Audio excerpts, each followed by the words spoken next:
the highest since the pandemic began at 66 persons, with 64 of those being Kenyans and two others being foreign nationals.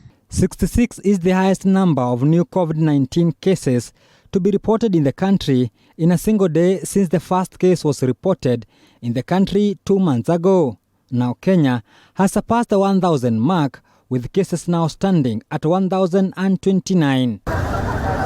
As Kenya intensifies the war against COVID-19, the German government has given out a donation of 2 testing laboratories which will be set up at Namanga border post and at Naivasha dry port. The 2 laboratories are expected to increase the country's testing capacity and curb the spread of coronavirus along the borders. Today I have the honor to assist in handing over 2 COVID-19 mobile testing labs which are provided through German support by the East African community to Kenya.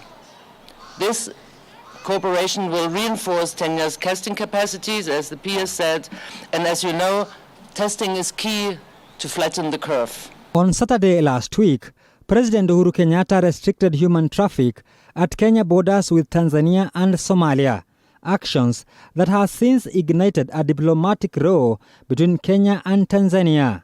And now Cabinet Secretary for EAC and Regional Development Adan Mohamed is calling for unity and cooperation between the countries as a way to curb the spread of COVID-19. To succeed in dealing with this pandemic is dependent on how all of us as East African Community member states work together.